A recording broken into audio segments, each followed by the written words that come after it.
Hey everyone, welcome and welcome back to my channel once again. This is your friend Abhishek, but not a financial advisor, and today we are going to talk about a really interesting topic, which is Micron Technology stock a buy? Is MU ticker symbol Micron Technologies a buy?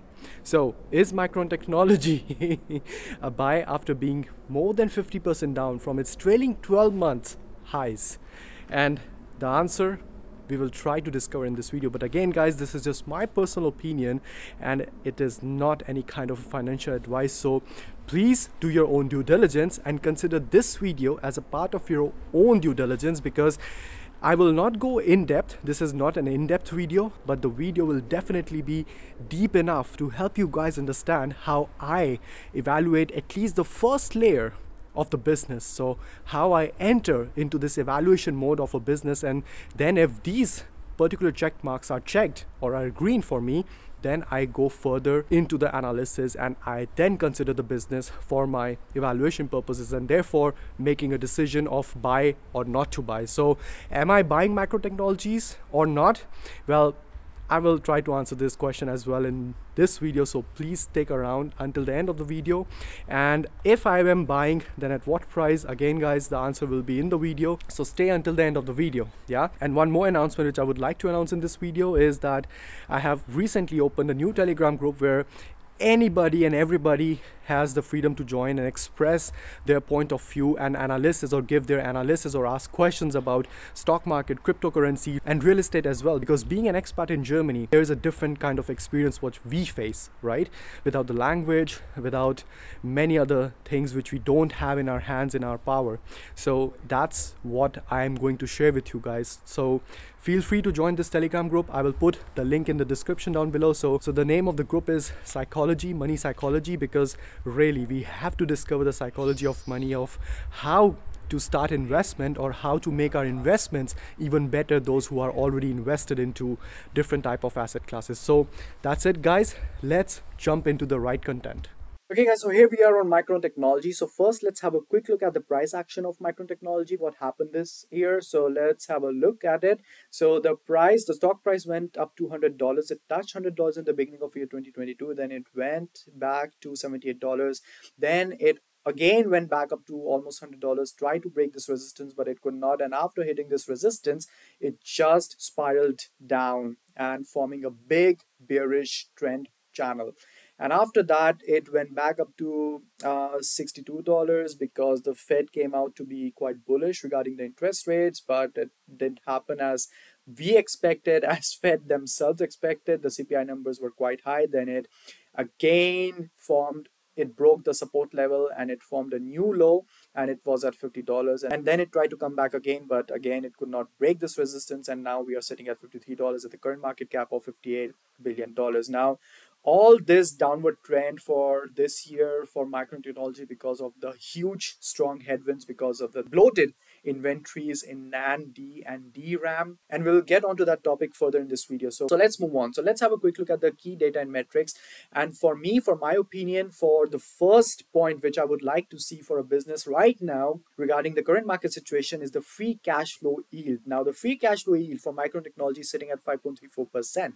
Now why this is important for me, or for any institution out there who are buying big businesses with huge amount, so the first thing what they would like to see is if the business is yielding them much higher than what the 10-year treasury bond yields are yielding right now. So the 10-year treasury bond yield at the time of recording this video is yielding 3.46%. Now, why would I buy a business which is yielding me lower than the 10-year treasury bond yield, which is a fixed and a guaranteed return? Okay, because this simply means that the business is yielding me as an investor a return on its free cash flow of around 5.34%. Now, another way to look at it is that if the company wanted to pay out 100% of its free cash flow as a dividend, now this would be the dividend yield which I would be getting as an investor. Now, this is quite important for me to help me answer my question that if the business is expensive or not. The higher the yield, the more cash the business has to pay out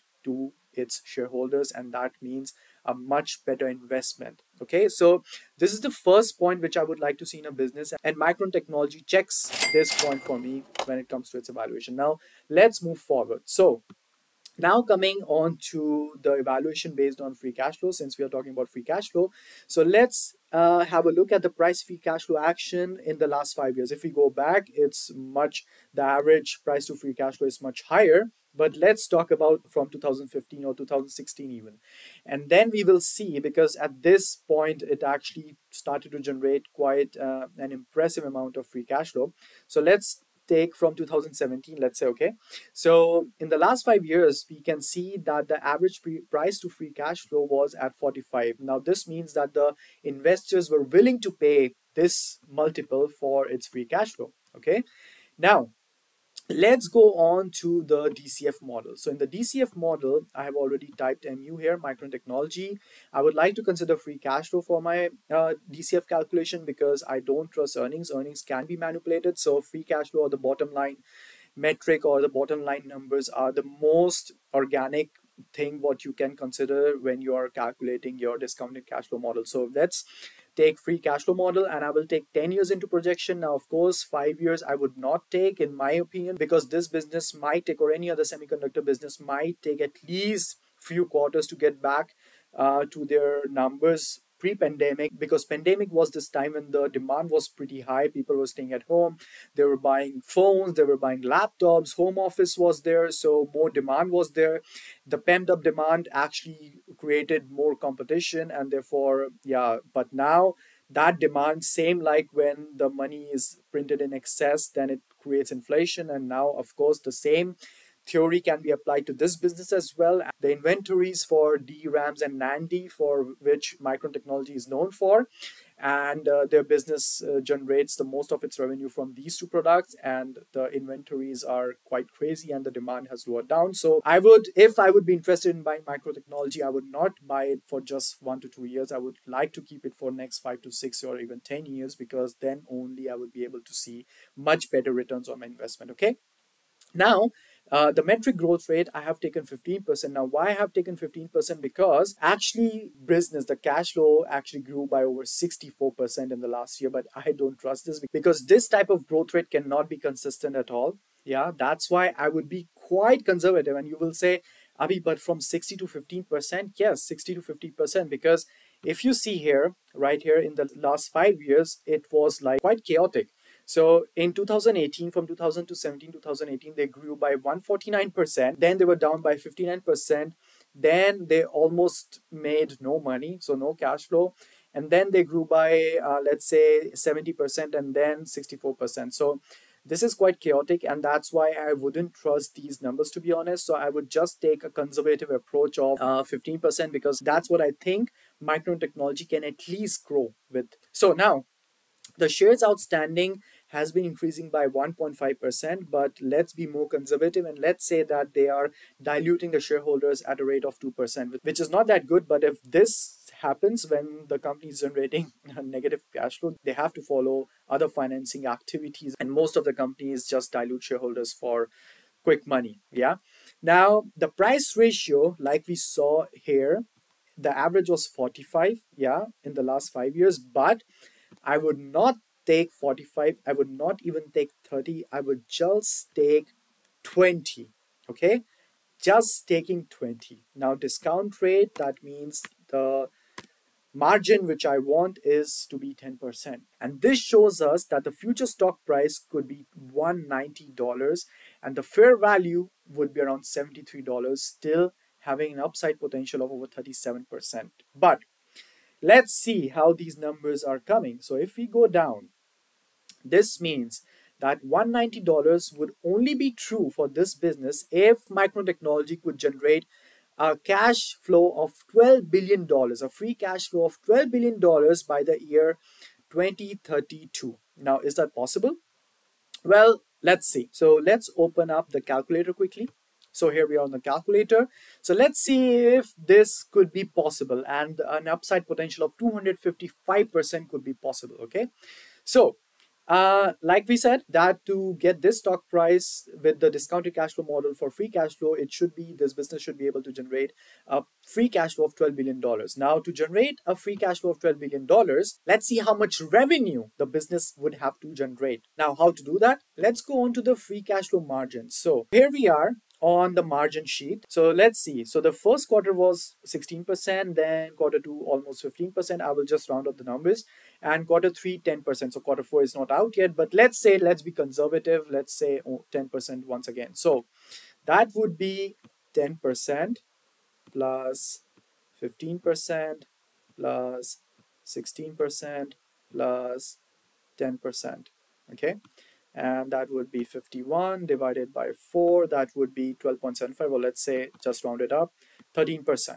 Okay. So that would be our free cash flow margin for this year when we had huge headwinds. Okay. Lower demands, huge inflation, and big inventories. Okay. So let's say 13% was the free cash flow margin, even if they could just keep up with this free cash flow margin to be conservative. So let's see how much revenue it has to generate by the year 2032 to reach that $12.6 billion of free cash flow. So let's round it up to $13 billion. Okay. So let's say we have a free cash flow of $13 billion. Let's divide it by the free cash flow margin of 13, yeah, which we got from this year 2022, and then multiply it by 100. So this would mean that they would have to generate a revenue of $100 billion by the year 2032 to generate this amount of free cash flow. Now, is that possible?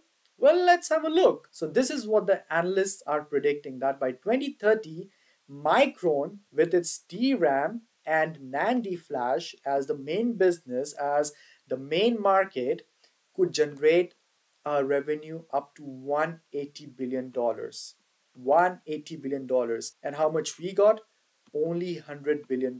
So I do think that we definitely can achieve this, because even with this growth, we are reaching a revenue of $100 billion and we still have 80% margin of safety. And guys, this is just the price ratio of 20. Okay. Now, if we look at the historic price to free cash flow, which was 45, even then, just let's put 30, we have an upside potential of 433%, and the fair value stands at $109, which means an upside of 105%. So guys, this is what I wanted to cover in this video, and thereby I rest my case. So would I be buying Micron Technology? Well, definitely yes, but I would be interested at a discount rate of 15%. So this would be my discount rate, yeah, and I would be, let's say, going in for a price ratio of 20.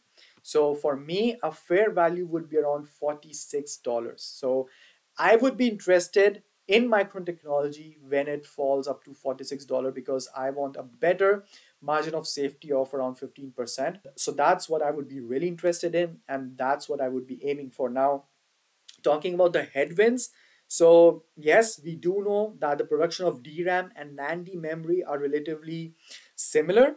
So there is only little differentiation between the suppliers. So this means the competition in that case is only dependent upon the pricing, yeah, and the supply and demand dynamics. Okay, so Micron has a little pricing power, and we can see that from its competitors, and that's why I like Micron in this case, because let's have a look at its competitors, like Western Digital, WC, one of the biggest competitors from Micron, and let's see the evaluation. So you can see here it has a price to free cash flow of 63 and a free cash flow yield of only 1.5%.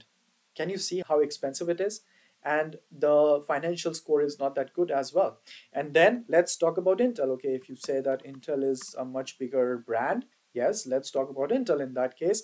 Intel has none, yeah, and payout ratio is 45%. It's like huge. Okay, so, and the financial score has gone really low because of the acquisition and because of the investment which they are going to do in Europe. So it's, for me, Micron seems to be one of the best investments right now amongst its competitors, and this is the reason why I'm going in for Micron. But at the price what I mentioned.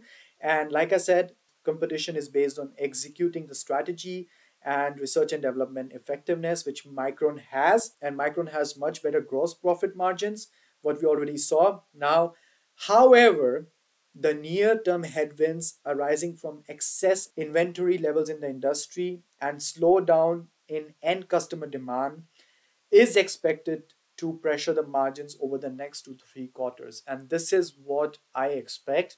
And this is why I mentioned I would be willing to hold Micron for more than 5 to 6 years if I would be buying. And that's why I have put the numbers of year to project around 10 and not 5, because I do know that the headwinds will remain for all the semiconductor industry, not just Micron, for the whole semiconductor industry. But for companies like Micron, it might take a while to get back to original levels and to generate free cash flow once again, and with a better margin. Okay guys, so now just to summarize everything, so the purpose of this video is not just to show you guys only the positive side of the company, but also the negative side, or the headwinds in the near future, at least in my opinion, because these are some of the factors which could affect Micron's technologies near-term future, not the long-term, but near-term in my opinion. So here are some of the headwinds which could definitely affect the company's growth and therefore the stock price which you all are interested in. So let's talk about the first point, which is of course the slowed down revenue growth because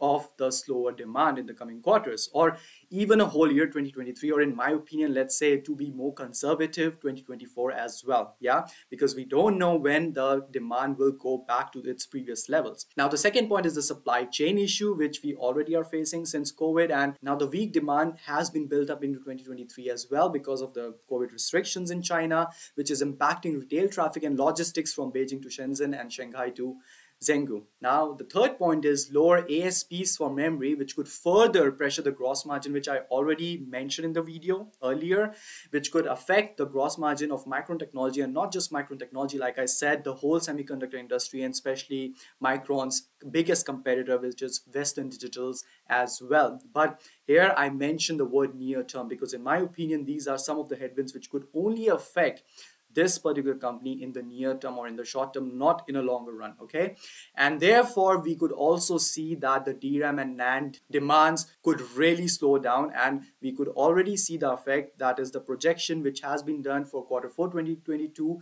and it has been cut by 20%. So these are some of the headwinds, guys, the most important headwinds. But like I said, in my opinion, these are just short-term headwinds. Okay, guys, so now let's talk about some of the positive points. So is Micron Technology a buy? Well, let's see. So good growth, as we already saw in the past, revenue has been increasing in the double digits. So that means that Micron Technology is still able to acquire a decent chunk of the market share as compared to its competitors. So when we are talking about a growth company, we should always be looking at the top line growth. So top line growth should be in the double digits for sure for a growth company like Micron for sure. And gross profit was increasing by almost 30 to 40%. And this is when the demand has lowered down and we are facing bloated inventory problems. And therefore, I do think that when the demand comes back to its previous levels, these numbers would definitely be on the higher end. Now, second point is attractive evaluation, which we already saw. So I did calculate the evaluation with only 15% as the free cash flow margin. And this is when, like I said, the demand is quite low. And in the past, we saw that the margins were quite crazy, 60%, 70%. Even on the lower end, it was around 40, 50%, minus 40, 50%. So these numbers are quite chaotic, and I don't think that these numbers can be consistent. And therefore, I have taken a really conservative margin, which was 15%. And even then, with that particular margin, we saw that the company has a huge growth potential, and therefore its stock price has a huge upside potential. Now, the third point is operating cash flow and operating income has been increasing at a rate of 30 to 40%, and they do have a really decent balance sheet. I think their current ratio is sitting at 4, which is quite amazing, and their book value has been increasing by 10 to 15%, which we always want to see in a company, okay? Especially in such macroeconomic situation when the interest rates are rising and they are not doing any outside financing activities when they would have to pay a lot of interest on their debt. And the fourth point is quite attractive for the retail investors, which they mentioned in their Q3 earnings call that they will start the buyback programs once again, which they already started in 2020. So they will be starting the share buyback programs, and therefore that will affect our evaluation model, and this would mean that we could have a much higher upside potential, because we considered in our evaluation model the buyback at -2%. So they were actually diluting the shareholders, not buying back the shares. But instead, if they start buying back the shares, we could see an amazing progress in the stock price, in the company's valuation. So this is quite attractive for me. And now the fifth and the last point, the fear and the coming bad quarters are mostly baked into the stock price, in my opinion, and therefore the downward potential and downward trend might not be that dramatic. I still do think that we might have 10 to 15% max which the stock price can fall or the market cap can fall, but not more than that. So is Micron a buy? Well, yes, the final verdict is that it's definitely a buy, in my opinion. The benefits outweighs the risk with a heavy good upside potential, and this gives us an asymmetrical risk, which means that the downward potential is much less as compared to the upside potential. So that's it, guys, and with that I will end this video, and this is what I wanted to let you guys know. So that's all, guys. That's it. And I hope you guys liked this video. If you did, then please hit this like button, and don't forget to subscribe, and do let me know in the comment section how did you like this evaluation video, and would you like to get more of such evaluation videos for different stocks. And if you have some choices to tell me, then do let me know in the comment section, and please do let me know if you would like to watch such kind of videos more in the future. That's it. I will see you in the next one. Until then, stay safe, stay healthy, and ciao.